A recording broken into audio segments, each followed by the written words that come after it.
एक दीनदार औरत थी, नेक औरत थी, और उसका चचेरा भाई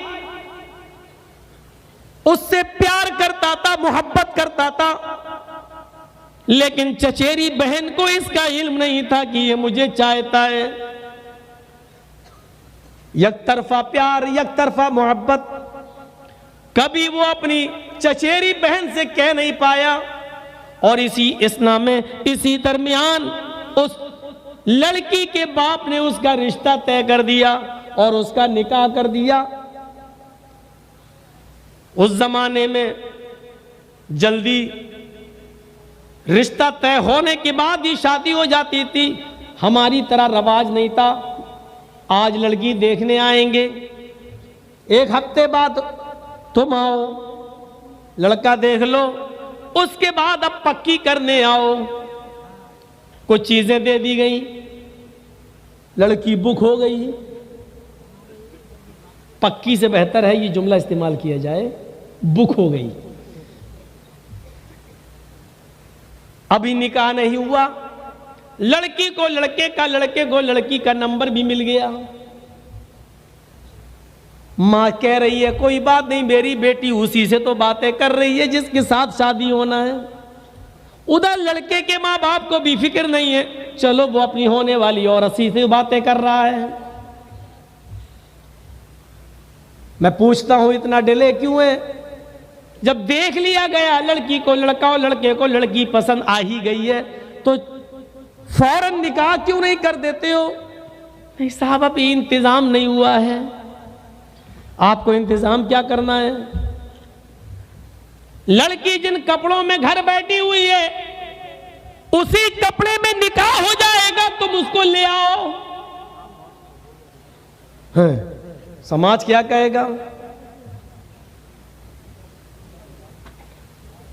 एक जायज तरीका है, तुम्हारे पास कुछ नहीं है, लड़की जो कपड़े पहने हुए उसी कपड़े में निकाह विदा हो सकती है, ये जायज तरीका है। लेकिन ये समाज को अच्छा नहीं लगता। समाज को ये अच्छा लगता है मंगनी हो गई, निकाह नहीं हुआ, 2 साल तक पेंडिंग में पड़ा है रिश्ता, लेकिन लड़की लड़के की मोटरसाइकिल पर बैठकर जाए आए, मोबाइलों पे बातें करे और एक दूसरे के घरों पर आना जाना रहे, इसको समाज बुरा नहीं समझता है।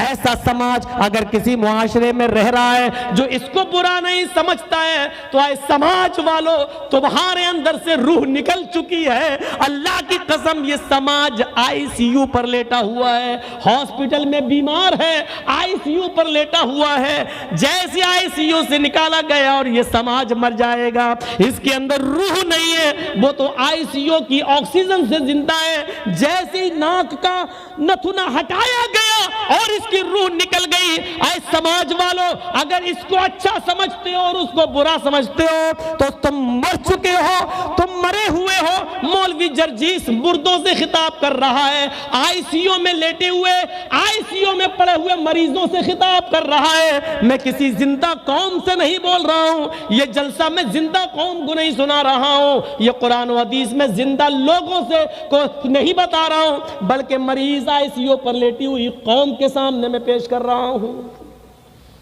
अगर इसको अच्छा समझता है समाज और उसको बुरा समझता है, तो ऐसा समाज को चुल्लू भर पानी में डूब के मर जाना चाहिए।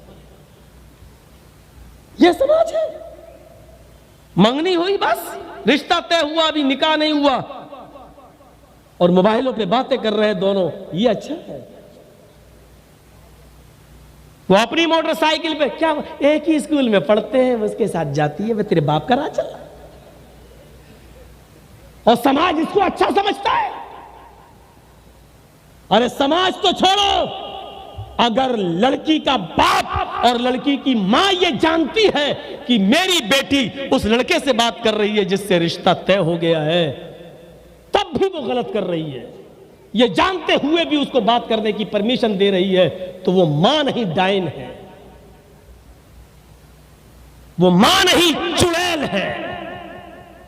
और कौन से जुमले इस्तेमाल करें, इसके बावजूद भी शर्म नहीं आती। कैसे तुम्हारा ज़मीर गवारा कर लेता है। और सुनो, जिसके साथ रिश्ता तय हो गया है जब निकाह से पहले मोबाइल पर उससे बात करना जायज नहीं है, तो जिनके साथ निकाह तय ही नहीं हुआ उनसे बातें करने की इजाजत कहां से हो जाएगी? नुक्ते निकालो। जिसके साथ रिश्ता तय, 1 साल के बाद शादी होना है, निकाह होना, जब उसके साथ बात नहीं कर सकती और मां जानती है कि मेरी बेटी बात कर रही है, तो वो मां नहीं डाइन है, तो दूसरों से बातें करने वाली कौन हुई? और मां जानती है कि मेरी बेटी दूसरे से बात कर रही है, तो वो कौन हुई? अब इससे आगे कुछ बोलूंगा तो पता चला कि अगले साल से मौजमपुर वाले कहेंगे मौलाना जर्जीस को तलाक दे दो।